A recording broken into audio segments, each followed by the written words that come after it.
പ്രിയ സുഹൃത്തുക്കളെ നമസ്കാരം. നമ്മുടെ കുട്ടനാട് MLA റജി ചെറിയാൻ കേരള കോൺഗ്രസ് ജോസഫ് ഗ്രൂപ്പിൻ്റെ MLA ആണ്. അദ്ദേഹം ആദ്യമായിട്ട് MLA ആയി ആദ്യമായിട്ട് പുള്ളി നിയമസഭയിൽ ഒരു കാര്യം ഉന്നയിച്ചു. കുട്ടനാട്ടിലെ ചമ്പക്കുളത്ത് മറ്റും നടക്കുന്ന ഒരു വള്ളംകളി, മൂലം വള്ളംകളി, അതിന് പൊതു അവധി പ്രഖ്യാപിക്കണം. ഏതായാലും വളരെ പ്രധാനപ്പെട്ടൊരു കാര്യമാണ് കുട്ടനാട്ടുകാർക്ക് വേണ്ടിയിട്ട് പുള്ളി ചെയ്തത്.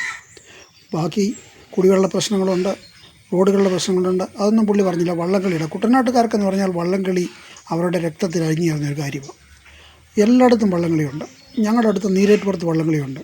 അപ്പോൾ ഇനിയിപ്പം ഇപ്പുറത്ത് വർഗീസ് മാമനും കേരള കോൺഗ്രസ് MLA പുള്ളിക്കാരനും വേണേൽ പറയാം, നീരേറ്റുപുറം വള്ളംകളി നടക്കുമ്പോൾ അവധി കൊടുക്കണം. അതിപ്പോൾ ഇപ്പോൾ 2 ഗ്രൂപ്പായിട്ടാണ് നടത്തുന്നത്. എനിക്ക് തോന്നുന്നു ആണ്ടിൽ 2 പ്രാവശ്യം നടത്തുന്നുണ്ടെന്ന് തോന്നുന്നു. അപ്പോൾ 2 കൂട്ടരും പറഞ്ഞ് 2 പ്രാവശ്യം അവധി വേണമെന്ന് പറയും. അപ്പോൾ ഈ കുട്ടനാട്ടിലെ അതുപോലെ ഈ ചമ്പക്കുളം മാത്രമല്ല, മാന്നാത്ത് മഹാത്മാ വള്ളംകളിയുണ്ട്. അതും ചെങ്ങന്നൂർ MLAയുടെ പരിചയപ്പെട്ടതാണെന്ന് തോന്നുന്നു. അപ്പോൾ ഇങ്ങനെ അങ്ങോട്ട് അവധി കൊടുക്കാൻ തുടങ്ങിയാൽ ഈ വള്ളംകളി സമയത്ത് മിക്കവാറും അവധിക്കാലമേ ആയിരിക്കത്തുള്ളൂ. അതുകൊണ്ടാണ് പ്രിയപ്പെട്ട മുഖ്യമന്ത്രി, ബഹുമാനപ്പെട്ട മുഖ്യമന്ത്രി പരസ്യമായിട്ട് അങ്ങനെ പറഞ്ഞത്. ഇരുന്നുകൊണ്ട് ഇങ്ങനെ രഹസ്യമായിട്ട് യാതൊരു കാരണവശാലും കൊടുക്കത്തില്ലെന്ന് പറഞ്ഞത്. പക്ഷേ ഇപ്പോൾ അറിയാൻ കഴിഞ്ഞു, ഇരുന്നുകൊണ്ട് പറഞ്ഞതാണ്, അത് കാര്യമല്ല. എഴുന്നേറ്റ് നിന്ന് എല്ലാവരുടെ മുമ്പ് വെച്ച് പറഞ്ഞാലേ കാര്യമുള്ളൂ. ഇരുന്നുകൊണ്ട് ചെവിയിൽ അങ്ങനെ പലതും പറയും, അത് രേഖകളില്ല എന്നിപ്പോൾ അറിയാൻ കഴിഞ്ഞു.